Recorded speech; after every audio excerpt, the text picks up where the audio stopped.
When the COVID vaccines were first being distributed to the public, the vaccine inserts were intentionally left blank because they were never safe and effective. And for those who did their own research, they were discovered to be deadly. The Moderna patent for this mRNA technology stated that they contain self-assembling lipid nanoparticle technology. And now that an estimated 600 million doses have been administered to the US public, Bill Gates admits this. Making the mRNA is really easy and really cheap, and that's the magic of this thing. But there's no doubt in the next 5 years, we can, we just need to mess around. There's a lot of lipid nanoparticles, and some are very self-assembling. There's no inherent reason it's not thermostable, it's not cheap, and it's not scalable. And so, as over the 5 years, we fix that part of it, mature it, which is very typical, we'll be able to build factories worldwide that can make $2 vaccines with even less lead time than we've had to have here during this pandemic. Bill says these mRNA shots can easily be programmed to administer any type of spike protein pathogen, and the Moderna patent lists several, over 100 pathogens that can be control-released over time, so that deaths will appear to be random and mysterious. Those injected are understandably having a hard time accepting this reality. And while they are busy trying to figure out where all the heart attacks, turbo cancer, and neurological disease is coming from, they are being told that it's due to climate change and that regular pandemics are to now be expected. During the rollout of the experimental shots, mainstream media pundit Chris Cuomo pushed for vaccine passports and attacked vaccine hesitancy.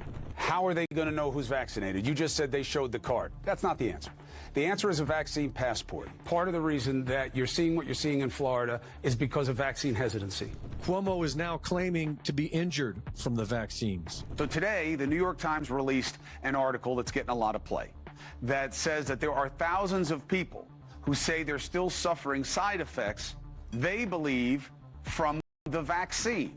We know that vaccines can have unintended consequences, aka side effects, but nobody's really talking about it because they're too afraid of blame and they just want it to go away. But the problem is people like Sean and me and millions of others who still have weird stuff with their blood work and their lives and their feelings, physically, are not going away. And he is saying we need a 9/11 style commission to figure it all out. You need to have a 9/11 style commission to figure out what worked and what didn't and what questions need to be answered, because it's not over. So not only are we not set up for the next pandemic, and there will be one, but we're not treating people, millions of people, who still have problems from the last one. Cuomo assures us that there will be another pandemic, and this does seem to be the one sure thing in today's uncertain times. The released notes on the current discussions of the WHO pandemic treaty are all about profit margins. Disease X is coming.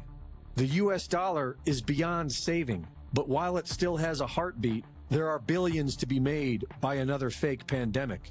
And the CEO of BlackRock, Larry Fink, is saying that because of artificial intelligence, continuing the depopulation agenda is a good thing. I could argue in the developed countries, the big winners are countries that have shrinking populations. The social problems that one will have in substituting humans for machines is going to be far easier in those countries that have declining populations.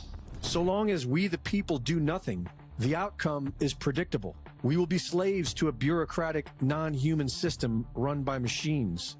And if we want to remain human and save our souls, then we had better stop being complacent audience members and start getting involved.